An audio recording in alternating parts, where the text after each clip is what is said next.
name is Thais Gibson. Thais Gibson. Thais Gibson. Thais Gibson. Thais Gibson. Thais Gibson. I hope I pronounce her name properly. Thais Gibson. I am so excited for you to be here with me today. Thank you for joining us.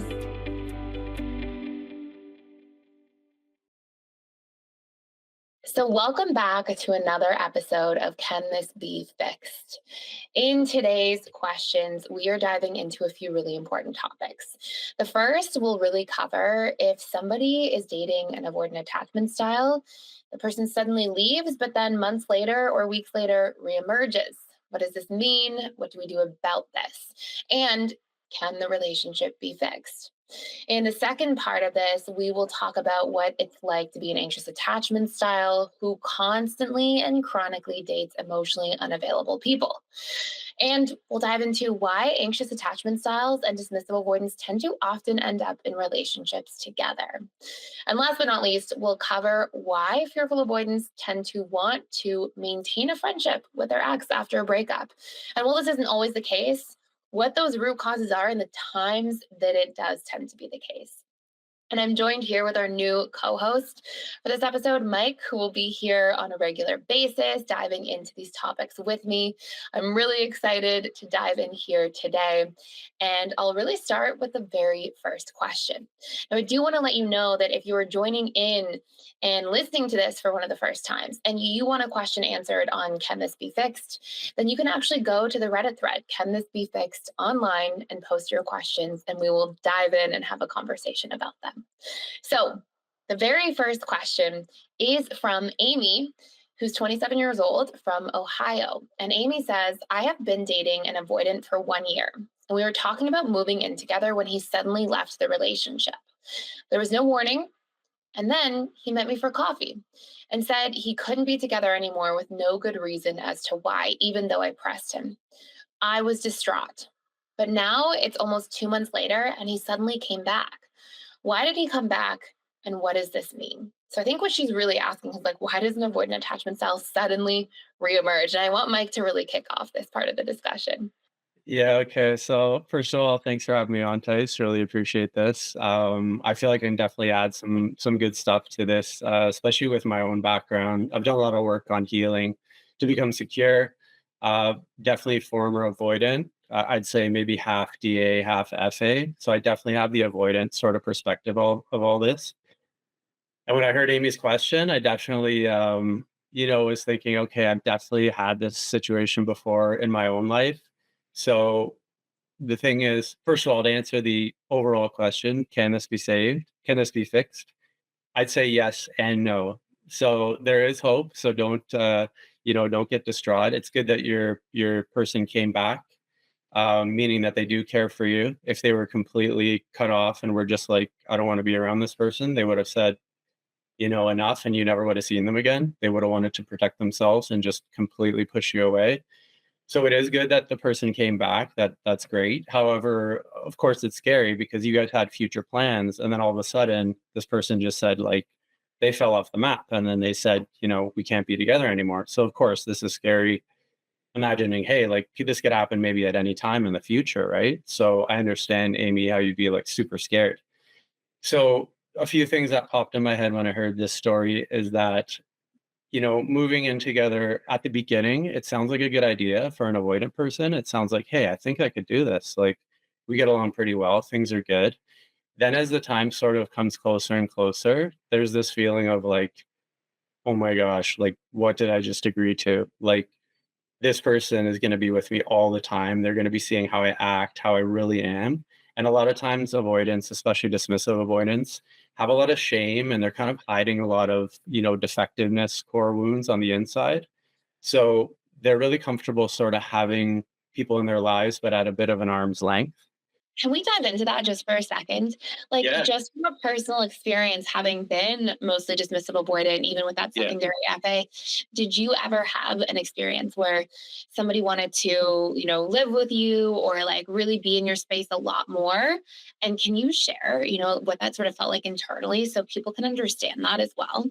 Yeah, for sure. So for me, what used to always happen was the relationship was going actually like just fine. And maybe I'd see the person every 3 days, 4 days, 5 days. And for me, that was really comfortable. I'd have time to sort of go back to myself to recharge. Because a lot of times, if I'm with the person too much, I'm sort of losing myself and I need my space. So inevitably, I'd say after like the 2 year mark, which is when most of my relationships sort of ended, that was the time where the person wanted a little more commitment and a little more, you know, let's have a future together. I was like, okay, I think I might be able to do this. But then again, the closer it comes, and just the thought of, oh my gosh, like I'm going to be seeing them every day. I'm going to be having them seeing me every day. I'm going to not be able to sleep in my own bed. I could have somebody beside me all the time. Like DAs have a lot of things about space. They kind of like their own personal space. They like their own things. So having to like share that and mesh that with someone else is actually like a DA sort of nightmare. Like they don't want to be in mesh. They don't want to have somebody reliant on them. They don't want to have somebody sort of in their space. And again, it's not that they're like bad people or they're like trying to hurt their partner, because they probably love their partner very much. But there's a lot of fears that came from childhood that make it so letting someone in is very scary. Yeah. Um, we're Yeah. trying to avoid being, basically left and rejected. A lot of times, we think of anxious preoccupied being the type that is so afraid of rejection and abandonment, which is true. They get these fears and triggers all the time. But for dismissive avoidance, the overall ultimate underlying fear is that someone is going to see you for who you really are, your defective self, and then they're going to leave you. They're going to be like, why would I be with this person? This person's a really messed up. So Exactly. again, this is all just like a way to protect ourselves from being hurt and being exposed.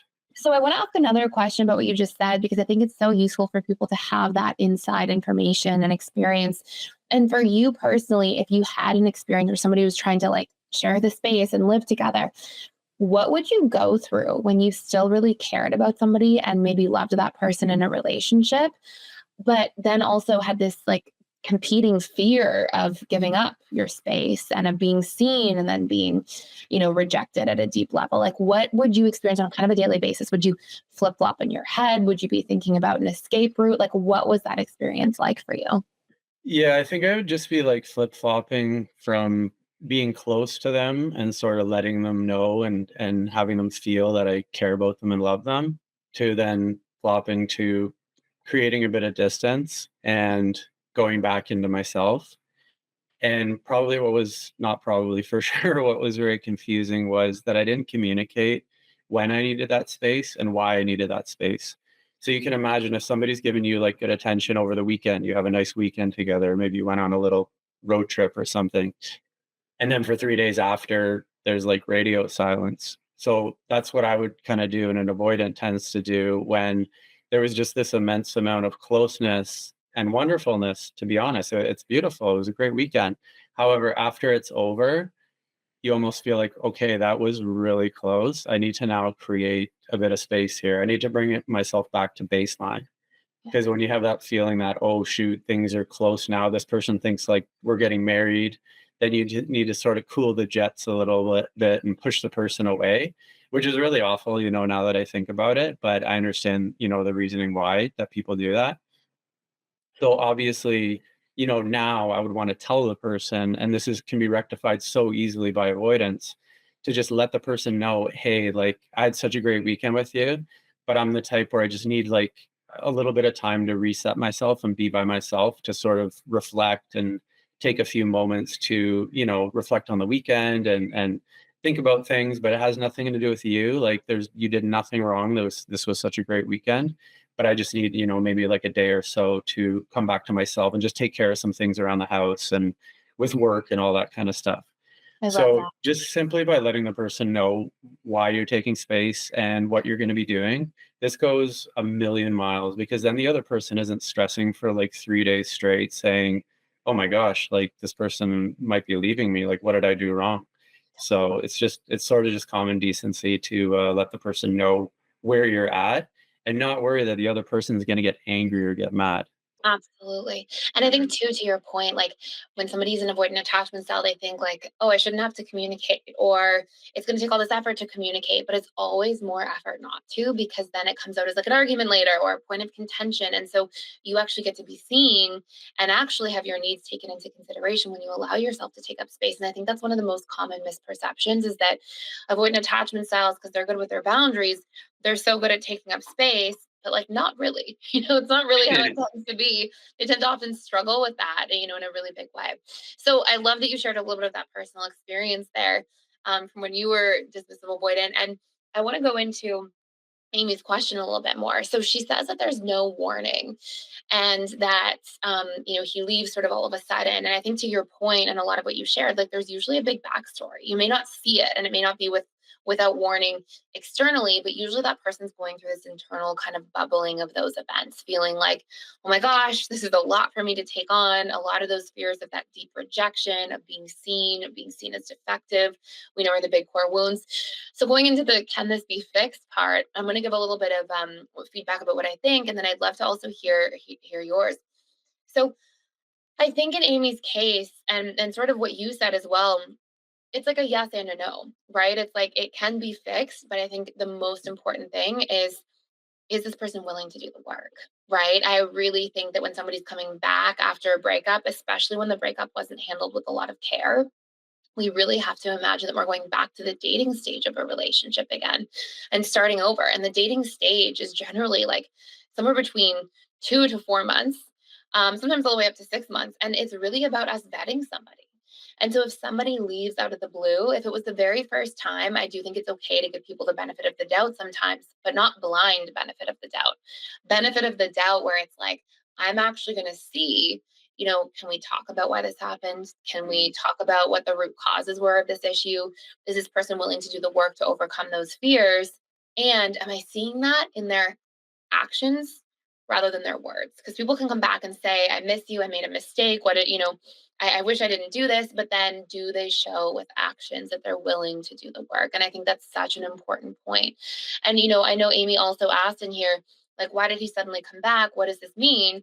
I think she's really, asking as well, like, why did he leave out of the blue? And to your point earlier, like, so much of why somebody leaves out of the blue is because they are first in a position where they have these deep fears that are activated, and it feels like it's one or the other. Like, it feels like either I'm in a relationship with you and we live together and I totally lose my entire self and I'm fully engulfed and I have no identity, or I have a relationship to myself. And the reality is that it's not one or the other, but that person who's in that predicament doesn't necessarily know that at the time. So I'm curious if you would add anything else to that. No, just to, echo what you said about this person probably had something going on inside of them, extreme fears, extreme worries. For them to actually meet up with you for coffee, they were probably thinking about this for a long time. And it probably took a lot of sort of courage. And there was so much fear to actually bring that to the table and say that he can't do it anymore. But what I'd also like to add is the big fear is to actually say why things are not working out for you or why you're scared, because we think the other person, there's no way they're going to understand what we say. They're going to be like, you're such a weirdo. Like, really? Like, you believe that, or you think that, or like, there's so much shame there. And we just don't want to open up and show someone our sort of secrets of how, broken we think we are, how insecure, or how, we're so scared. So it takes a lot to actually tell someone what is going on for us. And also, I'd always be really worried that the person's going to get really angry and upset. So maybe for Amy, your partner was really scared that if he told you the truth, you would take it personal and you'd be really mad at him and yell at him and, be like, how dare you say that to me?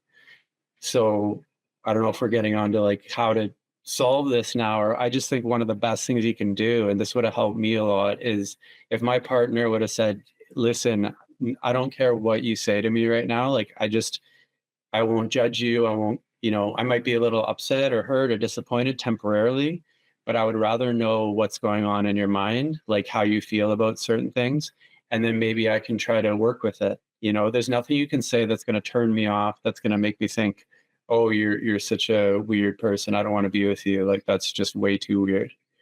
Yeah. So creating a container of safety of, hey, you can say what's going on for you in your reality, and then it's my decision if I want to continue or not.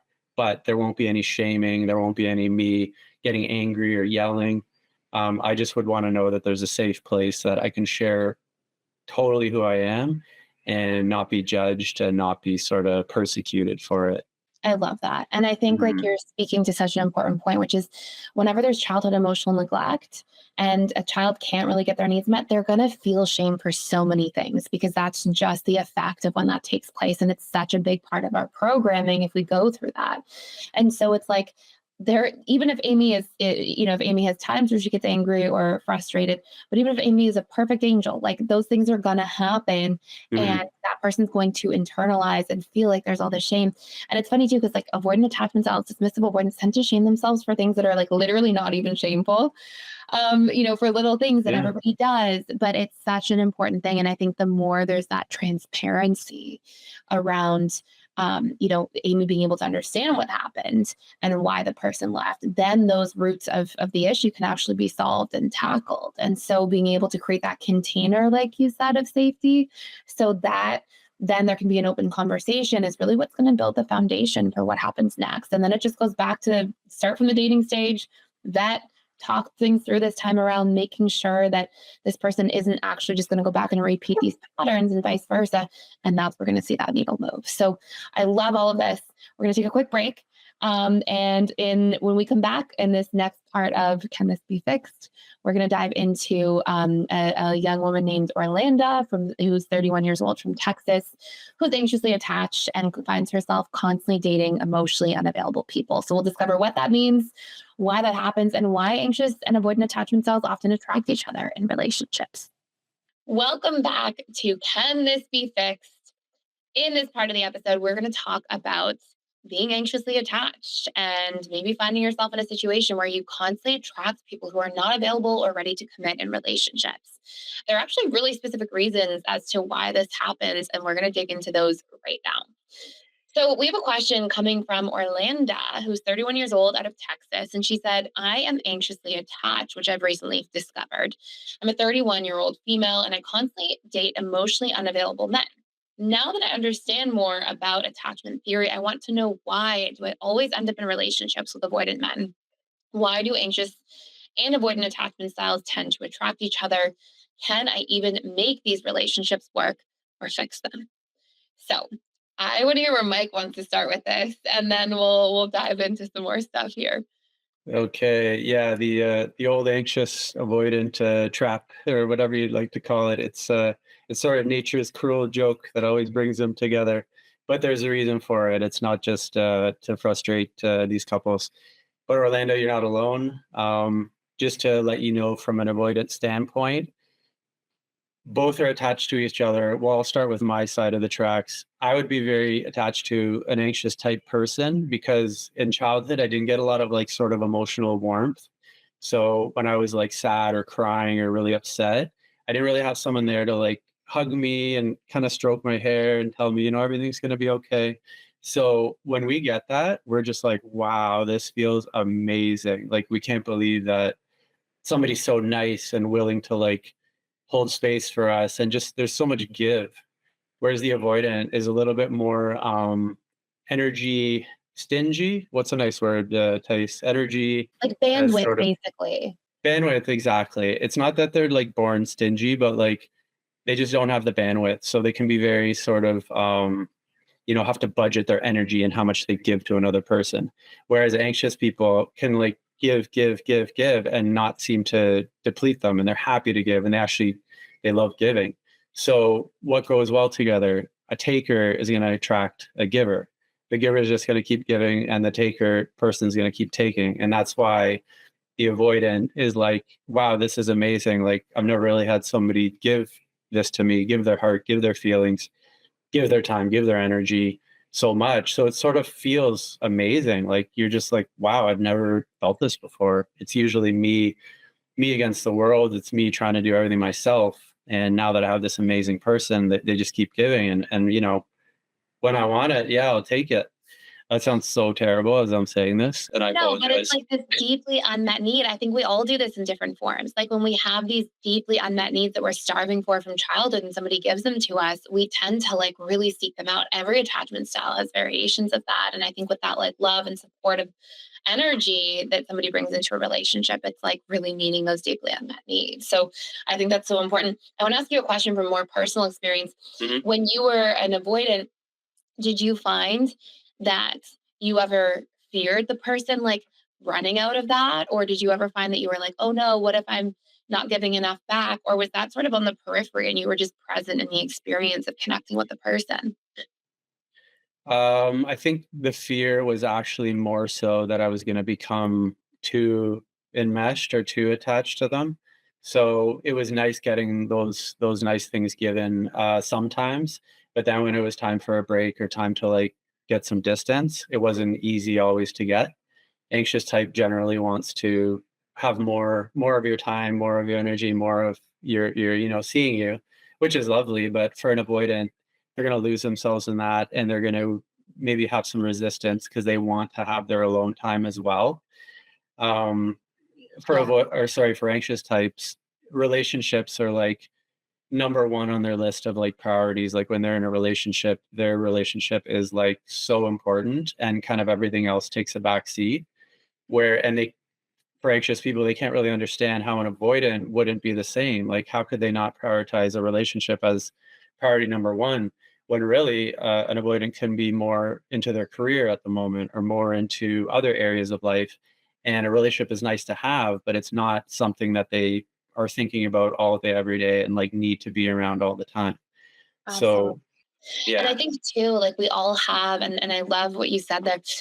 We have this subconscious comfort zone, and like one of the things that's so Mhm. interesting between an anxious and avoidant attachment style is like that subconscious comfort zone is most about how you treat the relationship to yourself. So if somebody is anxiously attached and they grow up and they are focused on everybody externally and their needs and their feelings, then they're basically dismissing and avoiding themselves.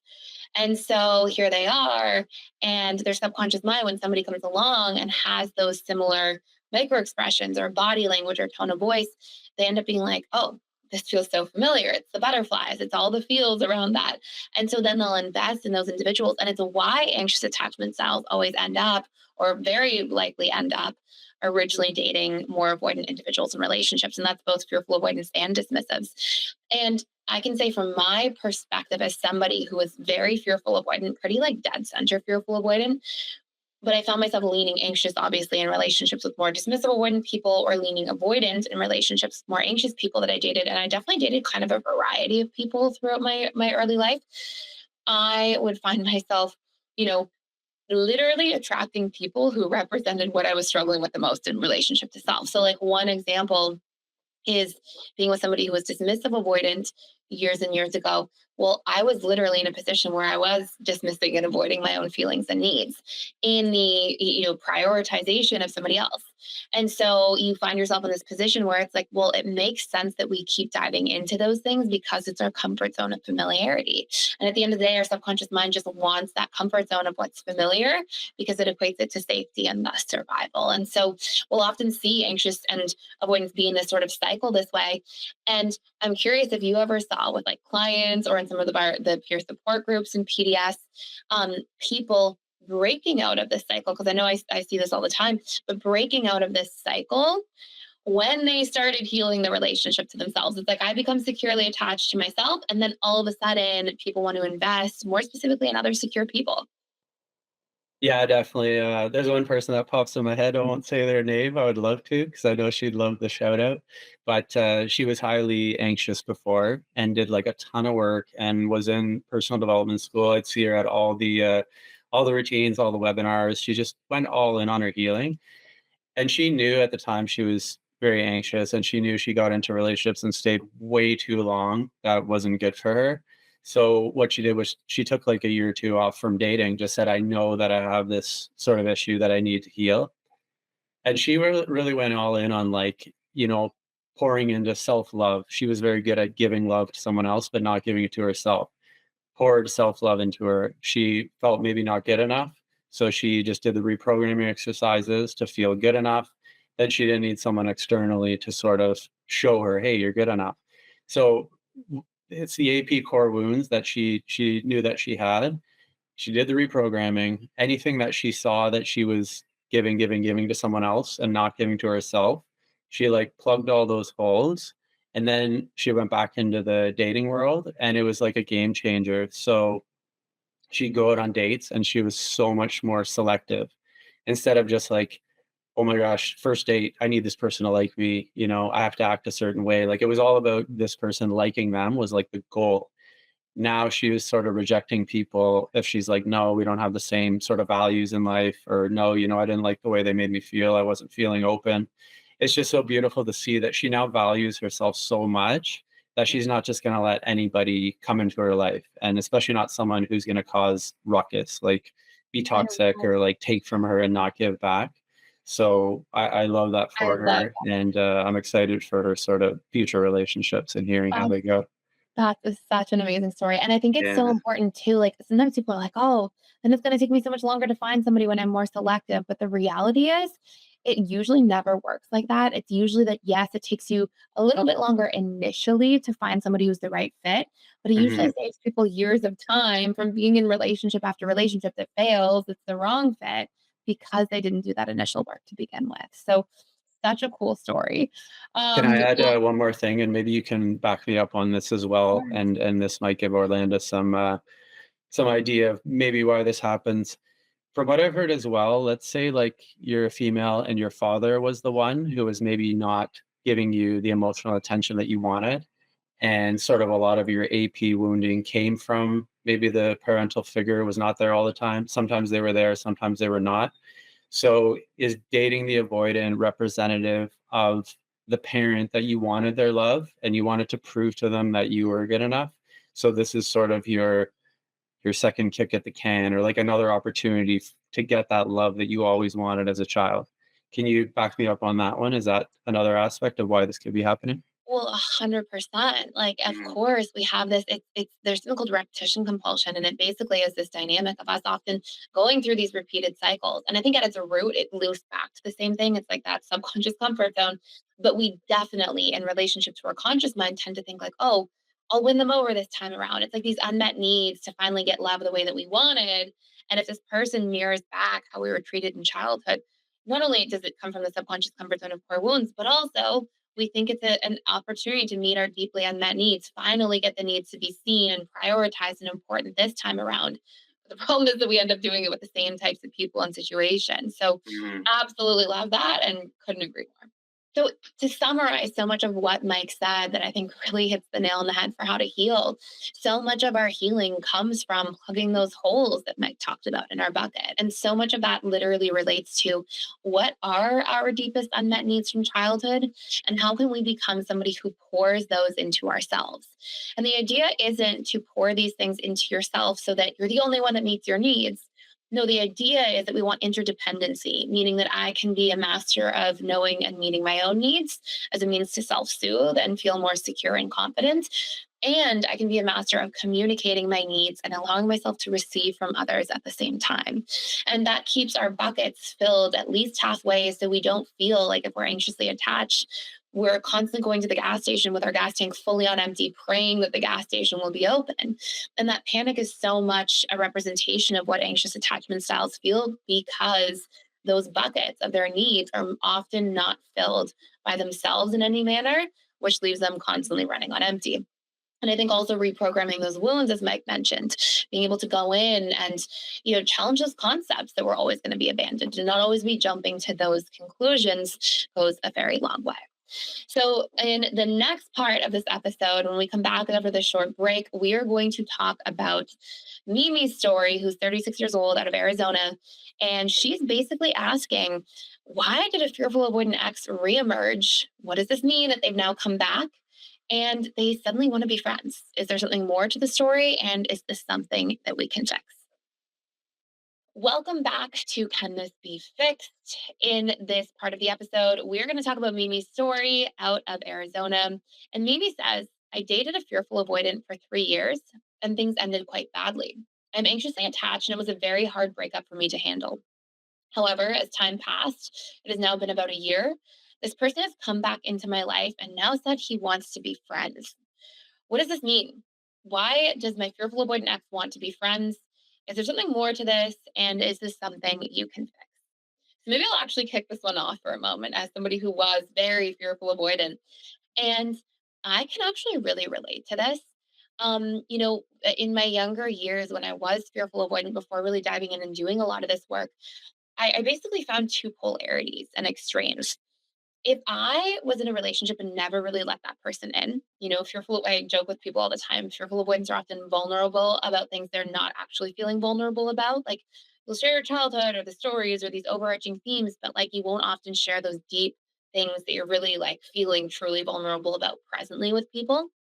And I basically would find that in relationships where there wasn't a lot of that deep vulnerability shared, I didn't really care if I was going to be friends with the person after or not. Like it was like, okay, whatever, it didn't work out, move on, didn't really, you know, give it too much of a care or thought. But in the relationships where I ever deeply shared things that were truly vulnerable or hard for me, it was almost like, even though I think fearful avoidance, and at least in my experience, when a breakup would happen, I'd be very shut off romantically. Like it would never be, okay, it happened, we're broken up, I never see that person in a romantic light again. And I think that's the fearful avoidance capacity to go really cold and really shut things down. But then I would find often in like, a way a little bit later, I'd be like, well, this person was such a big part of my life. Like, why wouldn't we have a friendship? And even though I was only seeing that person through the lens of a friendship, this happened on two occasions. Um, I would still feel like, oh, it seems silly to toss away a person out of your life. And I think that that's a lot of what this person's experiencing. So we'll go in a little more detail, and I'll actually share about those underlying mechanisms, not just from a personal anecdotal point of view, but I'm curious to hear your thoughts on that, Mike. Uh, for Mimi, I would say, like, can this be fixed? First of all, do you want this in your life? Because we know the AP tends to maybe people please a bit and be a little more worried about what the other person wants than what they want. So, first of all, maybe I'd say to sit with that yourself. And do you want this person back in your life? Was the breakup necessary? And you don't really see a point in going back, whether it be a friendship or maybe a future relationship. So I would just say first and foremost to really get real with yourself. And do you need this person back in your life?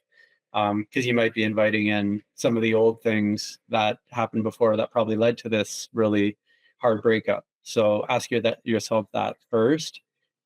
Second of all, I would just want to know, like, hey, like, I noticed that you're contacting me, you're wanting to come back and be friends. Like, what on your end, why the change of heart? Like, what's going through your mind to want to do that? What is there a reason? Like, I would almost need to know first, and maybe this is my FA side, wanting to know, like, hey, what's going on here? Like, what's your angle, or Wanting what are you that playing? transparency, basically. Yeah, exactly. Yeah. And you know what? You kind of have a right to that, right? Like, Yeah. your time and energy is such a gift and like a precious commodity. You don't want to just like spill it out to anyone.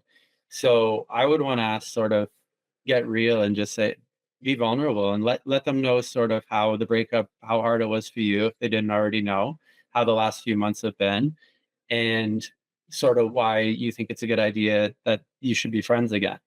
Um, so even, yeah, going into that next step, I would sort of want to know why, and maybe what's changed for them to want to do that.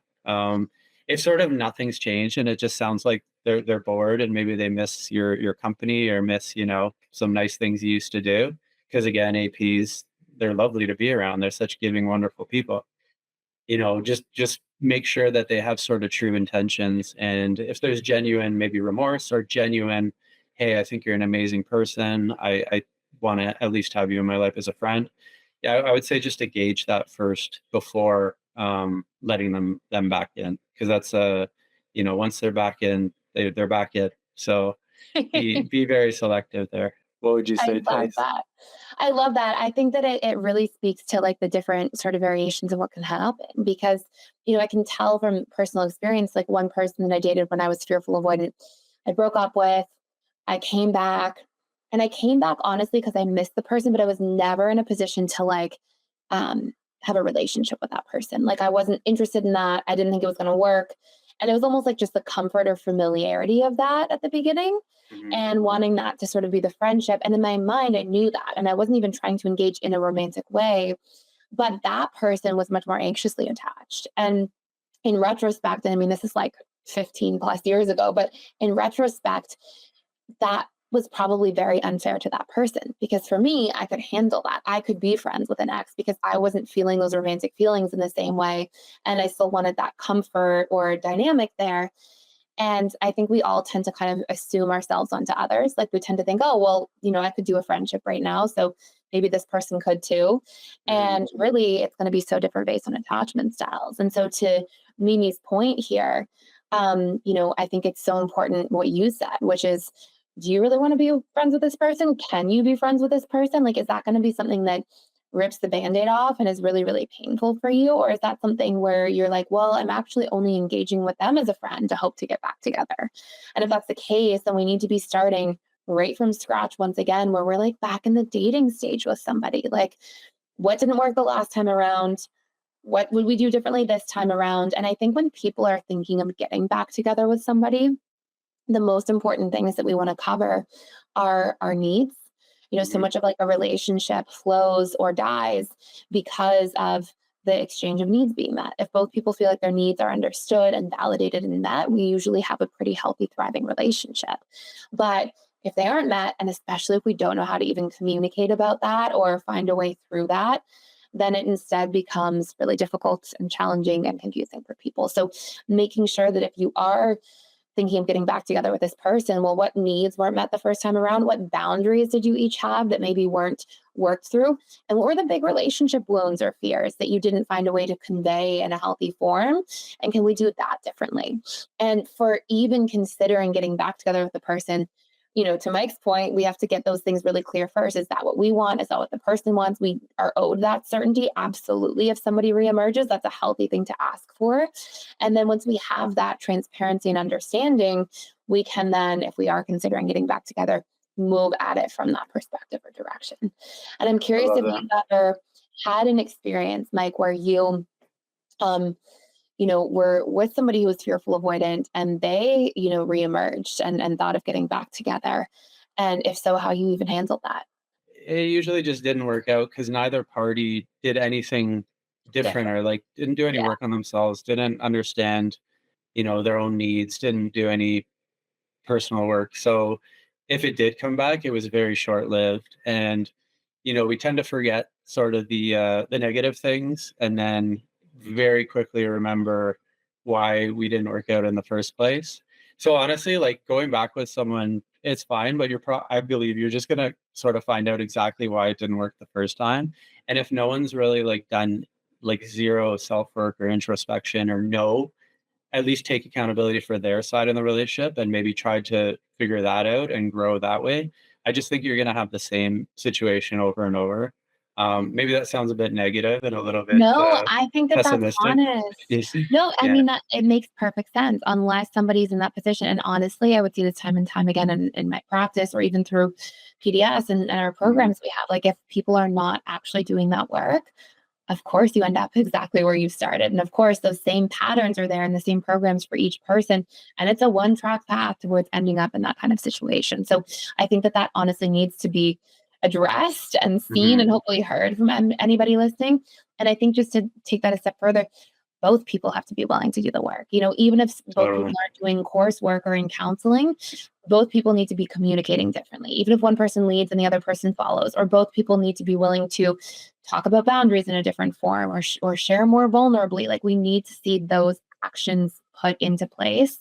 And if we just have one person doing the work and the other person not doing anything, that will still take us right back to square one and things really will follow down that same path. And it doesn't even have to be these like huge sweeping changes. It's not like, I need to do 2 years of counseling before I can even think about getting back with someone else. It's just growth in general is making different choices than you made before. Like if you're just making the same sort of autopilot choices because they feel right, well, look at what those choices have led to in sort of the past and past relationships. So if you could just change one thing, for example, there was not much communication. I didn't share what was really going on inside for me in the relationship. So I felt unheard or misunderstood.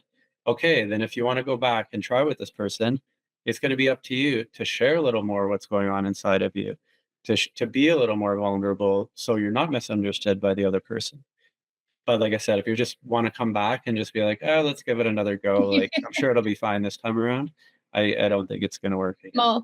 Small recipe for disaster. Okay, I love Yeah. that quote. Did you come up with that quote right now? That was one of the best lines I've ever heard. How did you say it? Growth is just about making different decisions this time around, because that's true. I think that it's so common for people to think growth can only be all the courses or the years of counseling. And to be honest, generally I'll see fearful avoidants and anxious preoccupieds be really willing and open to dive into that. A much smaller portion of dismissive avoidants tend to be willing to dive into that. Mhm. But the vast majority of dismissive avoidants tend to be very willing to make different choices. And that's where there can be a situation where if one person kind of leads in the relationship or is willing to communicate differently or say, hey, let's practice doing this instead, often dismissive avoidants are very practical and intentional and intelligent enough to go, okay, I'm just going to make a different choice this time around. And that's often where I would see the most growth in client practice from avoidance. For sure, we have like a good number of dismissive avoidants in PDS that we could give many shout outs to that like crush the courses and do the growth and, really invest. But because it kind of goes against the dismissive avoidance personality, they've built their personality to protect themselves from having to be too vulnerable or feel too much. Just those different choices can go a really long way. So I love that. That's going to be the quote of our day. Can I share one last thing? It's a good little sort of feel good and maybe inspire some of the avoidance out there. I think sometimes we feel like when we're communicating these things, for sure it's scary. Like, oh my gosh, it's so scary. But we think maybe we have to deliver it like super eloquently and like perfectly. I'm telling you, when I made the decision to start to like communicate more with people that I cared about, I remember one of the first times I literally couldn't be looking at the person. Like I had to sit beside them and talk to them as I was like looking forward, and probably my head was down. If somebody was watching this on like a movie or whatever, they think, whoa, this guy's like really, really weird or whatever. This person was so like happy and like felt so cared for that she could see that I was very uncomfortable. But even though I was uncomfortable, it was more important to me to tell this person what was going on, even if I thought it would be upsetting them or hurting them. So I just want people to know it doesn't have to come out perfect. You don't have to, face the person and make it sound perfect. The important thing is just to get it out there. And trust me, the other person will see that, yeah, you might be uncomfortable, but wow, what a gift that you're actually sharing with them, even in the midst of being very uncomfortable. So I challenge you to do that. And trust me, it gets easier and easier the more times you do it. I love that. I totally share in that. First time I really shared something vulnerable that was really vulnerable to me, and I couldn't look at the person. It was like I couldn't look at it. We were driving. I wouldn't look. I totally relate. Oh my gosh. But there was huge relief, and it really grew the relationship, and it was this pivotal moment. So Yeah. anyways, amazing shares. Thank you so much for being here. Excited for our episode next week. Check us out on YouTube. We have the video length episode if you are tuning in online. Or if you are listening in on YouTube, check out the actual podcast on Apple, Spotify, and all other podcasting host platforms. Really grateful that you're here with me to do this, Mike, and really grateful to all of our listeners. If you enjoyed this episode, please take a moment to subscribe, rate, and review us on your favorite podcast platform. Share it with friends and family who are on their journey of personal development and growth, and thank you for listening. Next week, we'll be back with more insights to guide you on your journey. And until then, keep practicing our tools and strategies to change your subconscious mind and apply some of the powerful learnings from this podcast so that you experience real life transformation.